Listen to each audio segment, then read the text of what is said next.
pueden costar algún disgusto, pero nada más. Así que los cambios de paradigma, de civilizaciones o de reinos, así como los cambios de reglas y conceptos doctrinales, producen fuertes enfrentamientos y muerte. Y eso lo hemos visto con la Reforma misma, con Lutero, con Calvino, con la Iglesia Católica, con la Inquisición, etcétera, etcétera, etcétera. Son tragos amargos que las sociedades tuvieron que pasar. Y que el cristianismo, para fundarse, para consolidarse, tuvo que pasar. ¿Vale? Así que la pasión del Señor Jesús representó todas estas cosas, tomando su copa amarga, el derramamiento de su sangre y ofreciendo sanidad y salvación por nosotros en la cruz, tomando esa copa amarga. Cuando el Señor Jesús, y ahora vamos a mirar las propiedades, lo importante que es la última copa, ¿sí? Cuando el Señor Jesús en los últimos momentos antes de morir dijo, tengo sed, y los soldados romanos le acercaron un paño o un hísopo empapado en vinagre para que bebiera, para que se relajara. ¿Ustedes creen que lo hicieron con mala intención o en son de sarcasmo los soldados? Venga, toma esto de vinagre, venga, tienes sed, toma vinagre. ¿Ustedes piensan que lo hicieron con mala fe? Normalmente yo siempre pensé que lo hacían con mala fe, pero no fue con mala fe ni con burla, ni en son de burla. Tenían a su lado una vasija con agua y vinagre, una bebida isotónica, con vitamina B1, B3 y vitamina C. Y se la ofrecieron al Señor, porque lo llevaban los romanos. Si no nos ubicamos en el contexto histórico y no nos situamos un poquito antropológicamente ahí en la edad, en la época, no podremos entenderlo. ¿Cómo lo van a entender los chicos de ahora? Que tienen agua del canal de Isabel II, que es el mejor agua del mundo. Pero así como lo digo, la mejor agua del mundo. Hay aguas embotelladas que no tienen la calidad que el agua, no de aquí de Alcalá, que también es muy buena, pero no tanto como la de Madrid. ¿Sí? Si la tomas de una tubería que no tenga hierro, pues si pasa por una tubería que tiene hierro, toma óxido. Pero si son tuberías de cobre o tuberías nuevas, el agua es el agua de Madrid y el agua de mi tierra, los manantiales. ¡Oh! Pero en la Edad Media, los manantiales, los manantiales no tanto, pero los ríos y los arroyos estaban contaminados. Y a veces los soldados y la gente que iba a la guerra necesitaba tomar agua. Y en vez de tomar ese agua, no tomaban ese agua. Tomaban el agua en odres, en recipientes que tenían o en vasijas que tenían y le metían vinagre. ¿Por qué? Porque el vinagre mata todos los virus y todas las bacterias que hay en el agua. Y entonces tomas agua vinagrada, pero es una isotónica. Algunos le ponían miel si tenían o alguna cosa para que no fuera tan amargo. Pero era una bebida isotónica. El Señor Jesús en la cruz no podía tomar un trago de agua, estaba lleno de sangre, estaba reventado por dentro. Lo único que le podía calmar era esa bebida isotónica ahí, mojando los labios para poder aliviar su dolor y su carga y la sed espantosa que estaba sufriendo. Él es la base de la iglesia, de la formación de la iglesia. Estas son las bases, algunas de las bases, las más importantes de las bases de la fundación de la iglesia. La muerte de Cristo. Él dio su vida por nosotros. Y puedes ser muy sabio, y puedes ser lo que quieras ser, y puedes conocerte la Biblia como el diablo de memoria y discutir con Jesús de textos bíblicos. Esto es cuestión de opinión. No, hay cosas que no son cuestión de opinión. Hay cosas que son y son. Y el diablo discutiendo con el Señor Jesús. ¿Conocía la Biblia? El diablo también conoce la Biblia. Y te va a engañar. Por eso necesitamos conocerla también nosotros. Para saber, como una amiga mía, una amiga nuestra, una hermana nuestra en Barcelona, su hermano, testigo de Jehová, la atosigaba siempre con la Biblia. Iba siempre con la Biblia. Y la otra no había leído la Biblia todavía, por ahí estaba recién convertida. Iba con la Biblia y le decía todo. Y la otra se ponía a llorar porque no entendía nada. Y yo digo, yo lo único que entiendo es que amo a Jesús y que Jesús me ama y que Jesús ha salvado mi vida y que Jesús está cambiando mi vida. Yo lo único que sé es que nunca había experimentado amor, nunca había sentido amor y ahora siento amor hasta por mi marido que es un... Soy capaz de sentir amor. Cuando pienso en Jesús, mi corazón se enternece. No entiendo la Biblia, entiendo a Jesús. No entiendo la Biblia, entiendo a Jesús. Pues si entiendes a Jesús, es mejor que si entendieras la Biblia. Pero necesitamos entender la Biblia porque vienen algunos enterados, queriéndote revolver todo, queriendo confundirte y apartarte. Y algunos se apartan del camino porque vienen 4 enteraditos que le dicen, no, que este pastor, mira cómo predica. Este pastor dice que Jesús es el que salva y no María. María es muy importante, era mamá de Jesús, ¿sí? Muy importante. Pero el Señor Jesús se encargó de quedarlo muy claro. ¿Quién es mi madre, mis hermanos o mi padre? ¿Quiénes son? Estos, los que hacen la voluntad de mi Padre que está en los cielos, porque el que está en la tierra no tuvo nada que ver conmigo. Me cuidó un poquito de tiempo. Así que, si los demás son hermanos, serían hermanastros, porque no estaban engendrados por Dios. Pero yo fui engendrado por mi Padre Dios, y mi Padre y mi madre y mis hermanos son los que hacen la voluntad de mi Padre que está en los cielos. Bienaventurado el vientre que te concibió y los pechos que te amamantaron, porque eso queda muy feo, eso de la misma la madre que te parió. Bienaventurado el vientre que te concibió y los pechos que te amamantaron. Y la mujer lo gritó en la multitud porque había una multitud y el Señor tuvo que gritarlo también para que la gente lo escuchara y para que lo escuchara la mujer. Antes, bienaventurados los que hacen la voluntad de mi Padre que está en los cielos y la cumplen. Así que la Virgen María es muy importante. Pero el Vaticano ya ha sacado una homilía, unos documentos donde dice, tenemos que evitar los católicos de poner a la Virgen María como corredentora.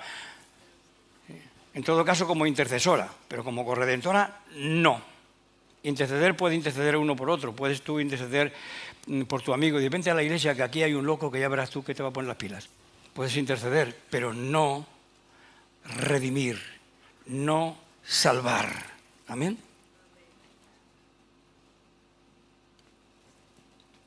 Hay tantas cosas que los judíos no cumplían pero que imponían a los demás. Como los religiosos, hay tantas cosas que no cumplen pero imponen a los demás. La celebración del año del jubileo, Yobel, entre los judíos dejó de observarse hace unos siglos, concretamente tras el exilio de las tribus del reino del norte del imperio asirio. Alrededor de 722 a.C. ya no celebraban el año del jubileo. En los días de Jesús, el año del jubileo lo celebraban de una manera licuada, cada 50 años. Era un tiempo sagrado de reseteo histórico, social y económico, basado en Levíticos 25:10, caracterizado por la liberación de esclavos, la cancelación de deudas y el descanso de la tierra. Y se anunciaba con el toque del shofar, cuerno de carnero, y marcaba la restitución de propiedades, reflejando la justicia de Dios para evitar la desigualdad social extrema. El tiempo del jubileo, donde se devolvían las tierras y se devolvían los préstamos, se liberaban a los esclavos, se hacía todo esto, se hacía cada 7 años, 7 por 7, 49. El año 50 se celebraba ese año. Y este año es el año que murió Jesús. Fíjense si tiene importancia. Era el año del perdón, de las deudas, de la liberación de los esclavos. Y Jesús empieza su mensaje con esas palabras. Era la liberación y la restauración de los esclavos y el descanso de la tierra. El significado teológico, Jesús mismo anunció su mismo ministerio diciendo el año agradable del Señor, en Isaías 6, 1 al 3. ¿Se acuerdan cuando el Señor Jesús empezó su ministerio? Fue a su tierra y lo primero que abrió, le dieron el libro y abrió el libro de Isaías en Isaías 61, 1 al 3. El Espíritu de Jehová del Señor está sobre mí porque me ungió Jehová, me ha enviado a predicar buenas nuevas a los abatidos, a vendar a los quebrantados de corazón, a publicar libertad a los cautivos, porque era el año de la libertad, y a los presos apertura de la cárcel, a proclamar el año de la buena voluntad de Jehová. El año de la buena voluntad de Jehová era el año del jubileo que se hacía cada 50 años. En esa fecha murió el Señor Jesús. ¿Para qué? Para cancelar el Antiguo Testamento que no pudieron guardarlo, no pudieron observarlo. Cada 7 años tenían que descansar la tierra y se llevaron 490 años sin descansar, sin dejar descansar un día la tierra. Así que 490 dividido entre 7 son 70 años. 70 años de esclavitud, porque no habían dejado descansar la tierra. Cuando volvieron y edificaron el templo, los profetas decían, tenemos que volver a la ley. Y nada, no había manera. Tenían casas artesonadas y por eso el profeta dice, me habéis robado. ¿En qué me habéis robado? En los diezmos. En que no trabajáis para construir la casa de Dios y en que no trabajáis para deshacer o romper los desequilibrios sociales. No trabajáis para eso. Tenéis casas artesonadas, tenéis tesoros en vuestras casas y la casa de Dios está abandonada. Es una miseria la casa de Dios. Era el segundo templo y los judíos todavía están esperando el tercer templo. El tercer templo fue el de Herodes. Ese fue el de Zorobabel y el tercer templo fue el de Herodes, que está relacionado con la venida de Jesús. Y vino el Señor Jesús. Los judíos están esperando el tercer templo y la venida del Mesías. Pues fue el tercer templo y fue la venida del Mesías, la primera venida del Mesías, tal cual lo describen los profetas. La segunda venida será otra cosa. Se van a encontrar con una sorpresa, que están esperando la primera y va a ser la segunda. ¿Sí? Porque lo dice la Biblia así. Así es que 490 años sin dejar descansar la tierra. Por la ambición, ¿sí? Y no devolvían las deudas y no devolvían las tierras a los que se las habían tomado para explotarlas, etcétera, etcétera. Y sigue igual. Ustedes, los que manejan los bancos del mundo, ¿quiénes son? O sea, casi todos son judíos, los Rothschild y compañía. ¿Ustedes han visto que devuelvan algo a alguien? No devuelven nada a nadie. Siguen igual, siguen sin cumplir la ley. Y nosotros a veces también estamos así. Libertad sobre la buena voluntad de Jehová. Todos los enlutados, para consolar a los enlutados, no digo el día venganza del Señor, porque está puesta, eso lo emitió el Señor Jesús, no lo dijo el Señor Jesús y tampoco lo digo yo, lo tengo tachado aquí. ¿Sí? El día de la venganza del Dios nuestro, que sucedió de Jerusalén. A consolar a todos los enlutados, a ordenar que los afligidos de Sión se les dé gloria en lugar de ceniza, óleo de gozo en lugar de luto, manto de alegría en lugar de espíritu angustiado, y serán llamados árboles de justicia, plantío de Jehová, gloria para su gloria. Amén. Y ya termino. Para el pueblo era un tiempo de volver a empezar, una oportunidad de dignidad para el pueblo, porque le devolvían sus tierras, le debían lo que le habían quitado o lo que habían prestado, y compartida, y de reconocer que la tierra y las personas pertenecen a Dios, pero la ambición, las personas y la tierra pertenece a Dios, hay que compartirla, pero la ambición de los religiosos había cancelado esos derechos, y el Señor Jesús los restaura, y los restaura en la iglesia. En la iglesia tenemos que tener estos principios. Mira, pueden subir los músicos, por favor, pueden ir subiendo los músicos. A los cristianos no nos llamaron cristianos hasta pasado bastante tiempo, en Antioquía. Ahí empezó la cosa, pero se tardó muchísimos años, muchos años. Las cosas empiezan y el Jesús marcó las pautas, pero después pasa tiempo hasta que se van cumpliendo. Y a los cristianos los llamaban los nazarenos. La iglesia de Jerusalén no fue una iglesia, no fue la iglesia de Jerusalén, fue una comunidad judeo-mesiánica, por decirlo de alguna manera así. El que dirigía la comunidad de Jerusalén era el hermano de Jesús, Santiago, el hermano de Jesús. Y se me ha caído la señal que tenía aquí.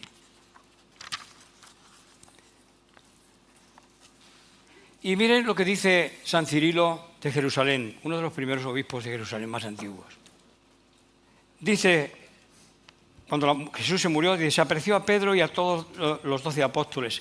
Además, que en una sola ocasión se apareció a más de 500 hermanos. Está hablando a los de Jerusalén que están dudando de la resurrección de Cristo y del poder de Cristo como Salvador y como Señor. Está dando una homilía, una enseñanza. En una sola ocasión se apareció a más de 500 hermanos.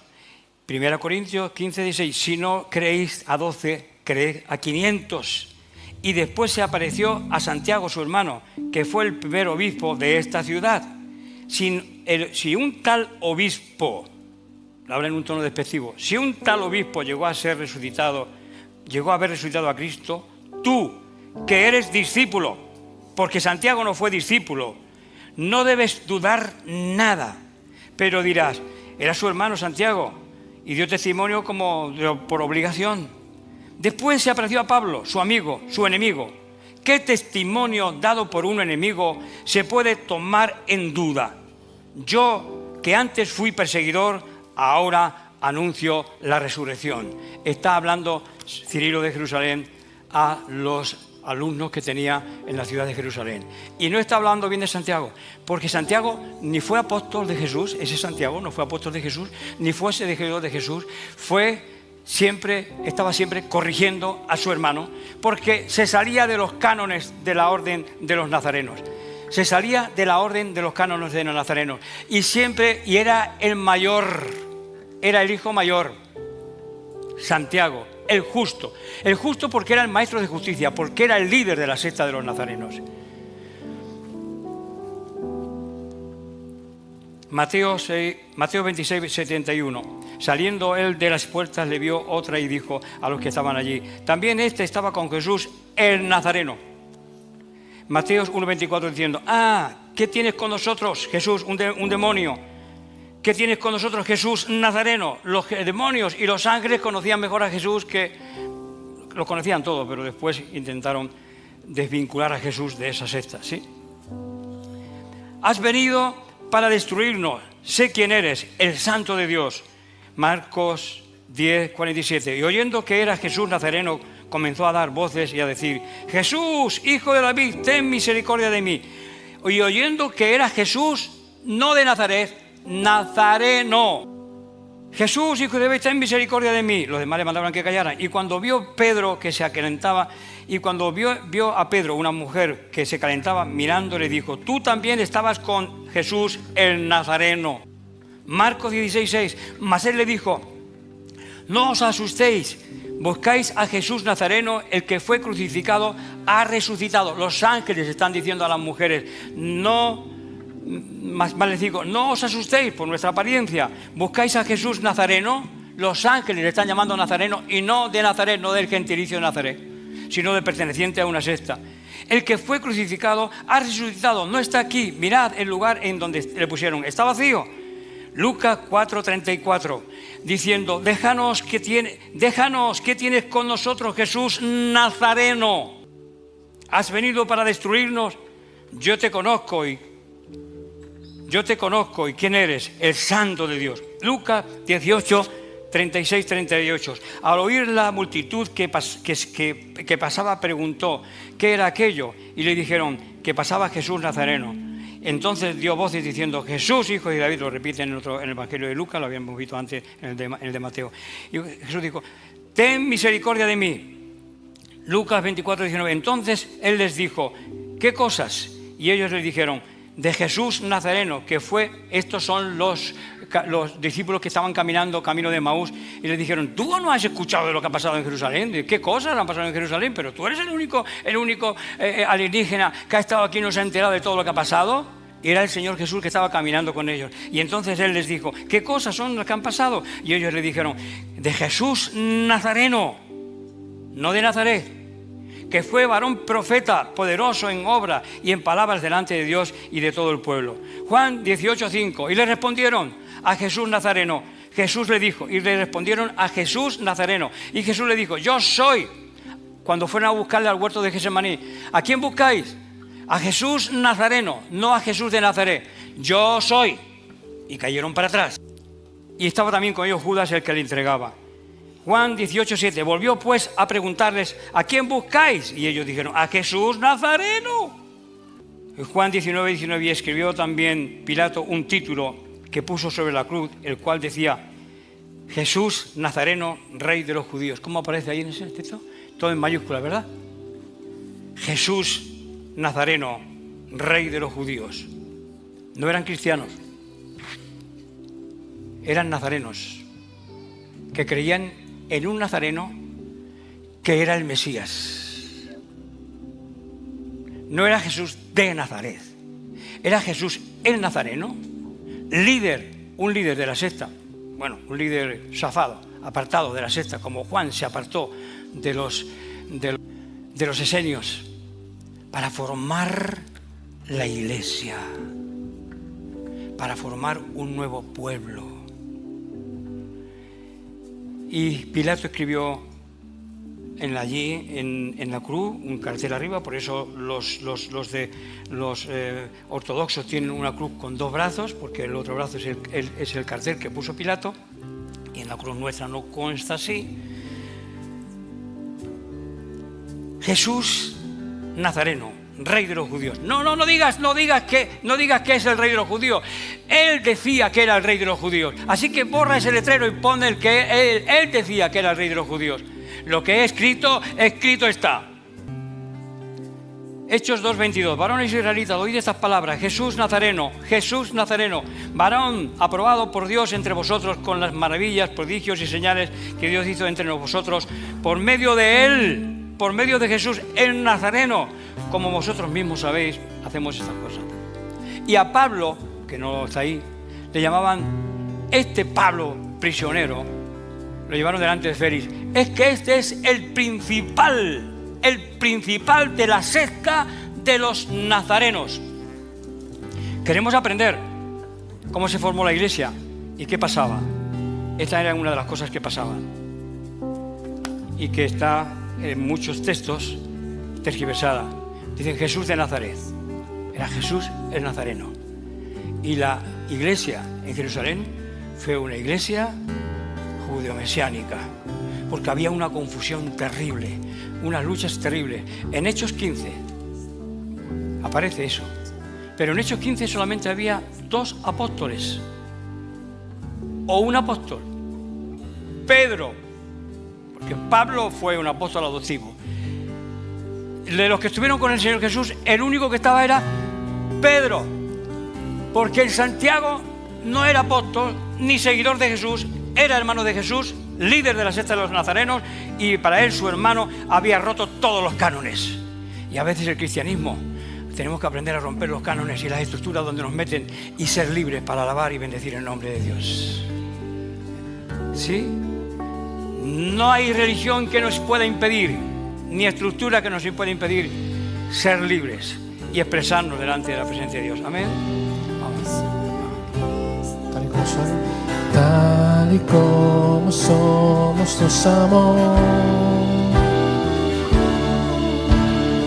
Hoy nos acercamos sin temor. Tal y como somos, nos amó. Hoy nos acercamos sin temor. Eres el agua que al beber nunca más tendremos sed. Jesucristo basta.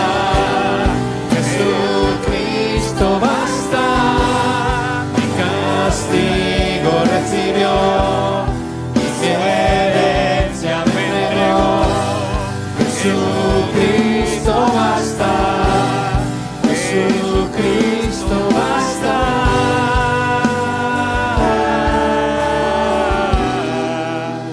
Me he extendido mucho hoy.